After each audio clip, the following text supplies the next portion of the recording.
Hello children, welcome to Asa education. आज हम कर रहे हैं chapter 4, the creation of an empire, the Mughal dynasty, history book grade 7 से। इस चैप्टर के हम क्वेश्चन आंसर्स और एक्सरसाइज करेंगे। सबसे पहला सेक्शन है मैच द फॉलोइंग। हम आपको इसके करेक्ट आंसर्स बता रहे हैं।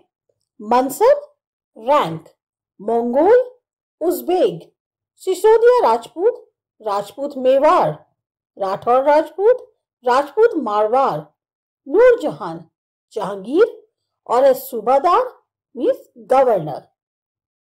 नेक्स्ट है fill in the blanks.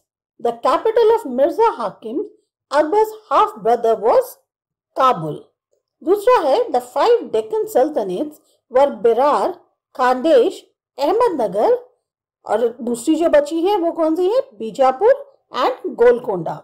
C है if Jat determined a Mansabdar's rank and salary, Sawar indicated his number of cavalrymen यानी घुड़सवार जितने हैं। फोर्थ है Abul Fazl, Akbar's friend and counselor, helped him frame the idea of Sulekul so that he could govern a society composed of many religions, cultures and castes. What were the central provinces under the control of Mughals? कौन कौन सी central provinces ऐसी थी जो Mughals के control में थी? The central provinces under Mughal control were as follows: Delhi, Agra, Panipat, Sindh, Kabul, Mewar, Marwar, Chittor, Ranthambore, Gujarat, Bihar, Bengal, Orissa and Deccan. What was the relationship between the Mansabdar and the Jagir? Mansabdar और जागीर के बीच में क्या relation था? Mansabdars received their salaries as revenue assignments called Jagirs, which were somewhat like इक्ताज। Mansabdars को जो salary मिलती थी वो एक तरह से उनके इनकम असाइनमेंट्स होते थे, जिनको जागीर कहा जाता है, उससे मिलती थी, और ये जो है काफी हद तक इक्ता के जैसे होते थे। The Mansabdars did not actually reside or administer in their Jagirs, rather they only had the right to the revenue of their assignments, which was collected from them by the servants, while the Mansabdars themselves served in some other parts of the country. जो मनसबदार होते थे वो खुद ना तो रहते थे, ना वहां बैठ के एडमिनिस्ट्रेशन देखते थे जागीर में, बल्कि उनके पास सिर्फ अधिकार इतना था कि जो भी असाइनमेंट्स दिए उनके रेवेन्यू को वो सिर्फ कलेक्ट करेंगे या उनके पास आएगी।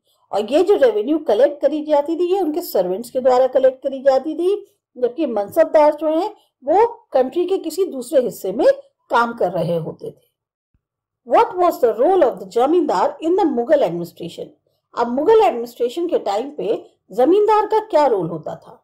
जमींदार was a term used by the Mughals to describe all intermediaries, whether the local headman of the village or any powerful chieftain. जमींदार जो टर्म था वो मुगल्स के द्वारा इस्तेमाल किया जाता था हर इंटरमीडिएरी के लिए, यानी कि चाहे वो लोकल हेडमैन हो गांव का या कोई एक बहुत बड़ा पावरफुल चीफटेन।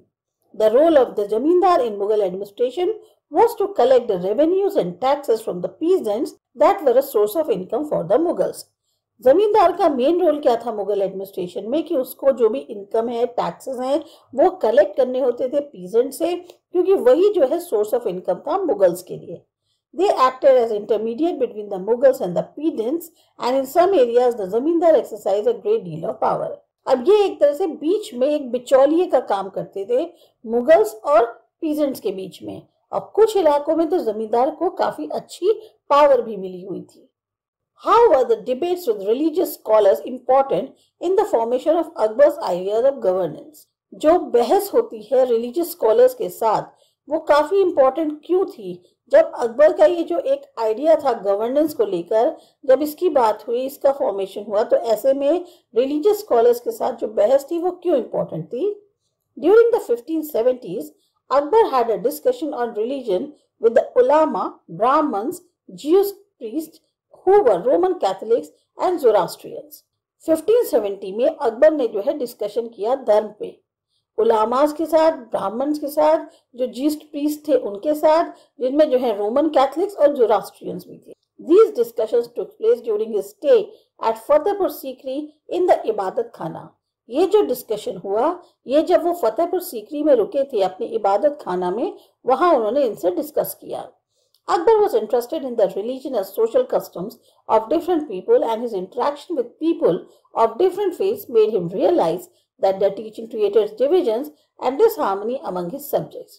अकबर जो है काफी ज्यादा इंटरेस्टेड थे धर्म को लेकर, या जो अलग अलग कस्टम्स होते हैं लोगों के, उसको लेकर काफी उनको उसमें इंटरेस्ट था।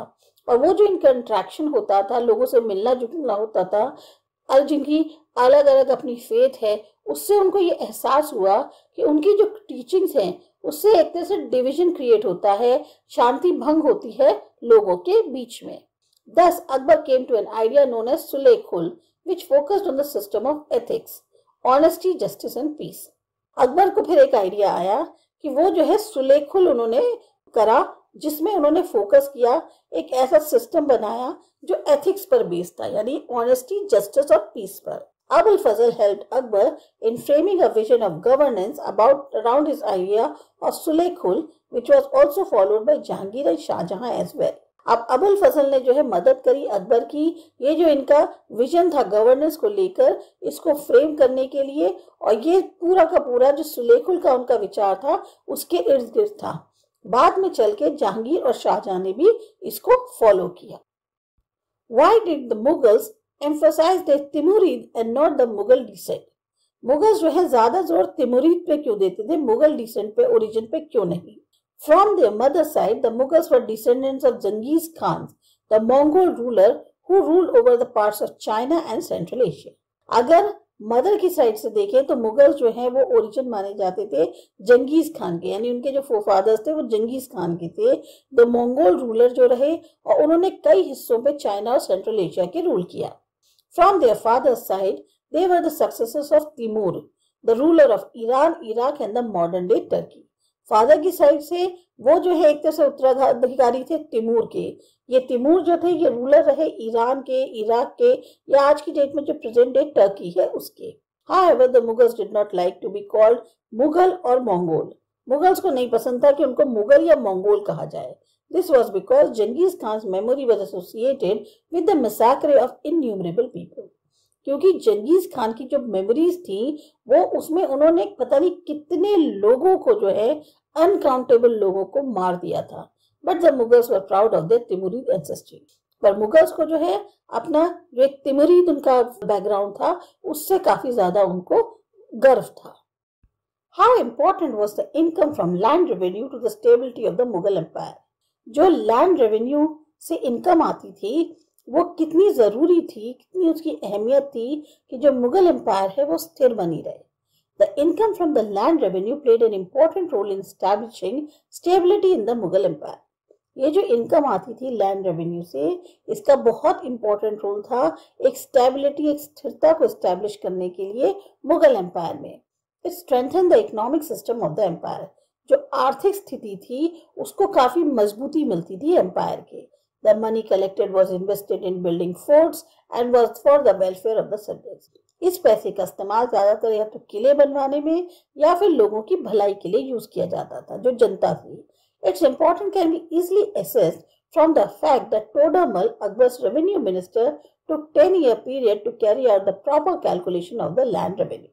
और ये इसकी जो खासियत है, इसकी अहमियत जो है ऐसे भी समझी जा सकती है इस फैक्ट से कि टोडरमल जो कि अकबर के रेवेन्यू मिनिस्टर थे, उनको 10 साल का समय लगा एक प्रॉपर कैलकुलेशन करने के लिए जो भी लैंड रेवेन्यू था उसका।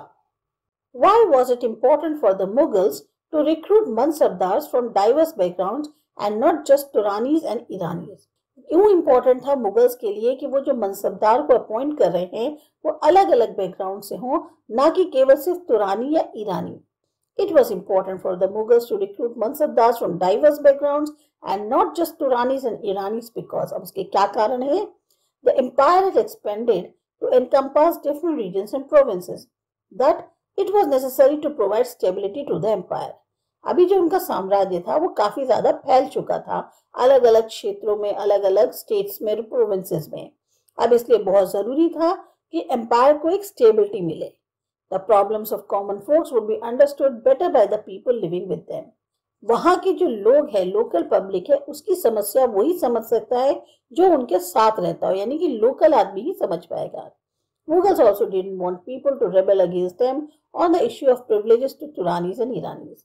मुगल्स ये भी नहीं चाहते थे कि लोग जो है बगावत करें इस मुद्दे पर कि आप जो है तुरानीज या ईरानीज को ज्यादा सुविधा दे रहे हैं। They came here to rule, so they needed to respect the diversity of the country in order to have control over it. अब क्योंकि वो यहाँ पर रूल करने आए थे, इसलिए बहुत जरूरी था कि जो कंट्री की एक भिन्नता है उसकी वो पूरी तरह से रिस्पेक्ट करें ताकि वो उस पर आसानी से कंट्रोल कर पाए। Like the Mughal Empire, India today is also made up of many social and cultural units. Does this pose a challenge to the national integration? जिस तरह से मुगल एम्पायर थी, आज भी इंडिया कई सारे सामाजिक और कल्चरल जो यूनिट्स हैं उनमें उससे बनी हुई है, सांस्कृतिक जो होते हैं। क्या ये एक चैलेंज की तरह है हमारी जो राष्ट्रीय एकता है या अखंडता है उसके लिए? Like the Mughal Empire in the past, presently India is also made up of many social and cultural units. जैसे पहले मुगल एम्पायर के टाइम पे बहुत सारे सोशल और कल्चरल यूनिट्स थे, ऐसे इंडिया भी आज उन्हीं सबसे मिलके बना है। This, however, does not pose any serious challenge to the national integration of the country, as provisions have been made in the constitution of the country to safeguard the rights and freedom of the minority communities. इससे कोई खास challenge नहीं है हमारी national integration को country के, क्योंकि इस तरह के प्रावधान किए गए हैं कॉन्स्टिट्यूशन में ताकि हर एक जो माइनर कम्युनिटी है उसके राइट्स और उसके फ्रीडम की रक्षा की जा सके। Formation of states in independent India on the basis of language have ensured that there is no linguistic and cultural unrest in the country. अब जिस तरह से स्टेट्स जो इंडिपेंडेंट इंडिया में बनाए गए हैं लैंग्वेज के आधार पर, उसके हिसाब से कोई भी भाषा को लेकर या उनके कल्चर को लेकर एक अशांति सी नहीं है कंट्री में। India is a secular state and has no official religion of its own. अब क्योंकि इंडिया एक धर्मनिरपेक्ष राज्य है, इस वजह से इसका कोई अपना ऑफिशियल धर्म नहीं है। Every person is free to profess, propagate and practice his or own religion. हर इंसान फ्री है कि वो अपने धर्म को प्रचार प्रसार प्रैक्टिस करना चाहे कर सकता है। This has further unified the nation. इससे बल्कि नेशन और ज्यादा एक हुआ है। Peasants were vital for the economy of the Mughal Empire. Do you think that they are as important today? Has the gap in the income between the rich and the poor in India changed a great deal from the period of the Mughals? Peasants यानी जो किसान होते हैं या जो poor लोग होते हैं, क्या वो बहुत जरूरी थे इकोनॉमी पे के लिए मुगल एम्पायर के? आपको क्या लगता है ये जो है बहुत आज भी इम्पोर्टेंट है? क्या ये जो गैप था रिच और पुअर के बीच में इंडिया के अंदर, उसमें काफी बदलाव आया है मुगल पीरियड से? Peasants are the backbone of Indian economy. किसान जो है हमारी इंडियन इकोनॉमी की एक तरह से बैकबोन माने जाते हैं। But at the same time industries also play a vital role in this regard. पर इंडस्ट्रीज का भी बहुत इंपॉर्टेंट रोल है। Hence we can say that the Indian economy depends on both of them. तो Indian economy दोनों पे depend करती है, किसान पे भी और इंडस्ट्रीज पे भी। No, the gap in the income between the rich and the poor in India has not changed a great from the period of the Mughals. और ये जो एक कहते हैं गैप है रिच और पुअर के बीच में, ये इंडिया में उसमें काफी ज्यादा चेंज नहीं आया है। अगर ये मुगल पीरियड से भी कंपेयर करें कि तब से लेके अब तक में चेंज आया हो, तो ऐसा बहुत ज्यादा चेंज नहीं आया है। The Mughal Empire left its impact on the different regions of the subcontinent in a variety of ways. जो मुगल एम्पायर थी उसने अपना एक असर जो है वो अलग अलग क्षेत्रों में सबकॉन्टिनेंट के अलग तरीकों से छोड़ा है। Find out it had any impact in the city, village, region in which you live. अब आप जिस जगह रहते हो, क्या वहां पर कुछ, चाहे शहर हो, गांव हो, क्षेत्र हो, वहां पर क्या आपको मुगल एम्पायर का कोई इम्पैक्ट दिखता है? इस चीज को करने के लिए ये आपका सेल्फ अटेम्प्ट क्वेश्चन है, आप अपने आप कर सकते हैं। So the Mughal emperors tried their best to raise the productivity of the land because agriculture was the primary occupation in those times and land was the most important source of revenue. जो मुगल शासक थे उन्होंने काफी कोशिश करी कि जो जमीन से उत्पादन है वो ज्यादा से ज्यादा हो, क्योंकि खेती बाड़ी उस टाइम पे मुख्य ऑक्यूपेशन था और जमीन जो है सबसे इम्पोर्टेंट सोर्स था रेवेन्यू का। To raise the productivity, the rulers encouraged the peasants to bring more land under cultivation. ज्यादा से ज्यादा पैदावार हो, इसकी वजह से रूलर्स जो है बढ़ावा देते थे किसान को कि तुम और ज्यादा जमीन पर खेती बाड़ी करो। Delhi, which was the capital of the Mughal Empire, in that empire changed the face of the city.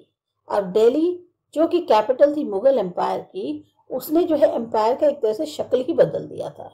We see the red fort, Chandni Chowk, Jama Masjid, Humayun's tomb, Mughal garden etcetera in the city. तो दिल्ली में आपको ये सारी मुगल मॉन्यूमेंट देखने को मिलेंगे। These were the contributions of the Mughal emperors which made the city so rich and beautiful.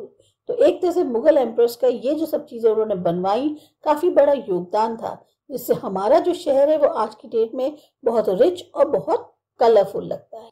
तो ये था आपका चैप्टर। इसके क्वेश्चन आंसर्स अच्छे लगे, समझ में आए, सब्सक्राइब करो हमारा चैनल आसा एजुकेशन। बाय।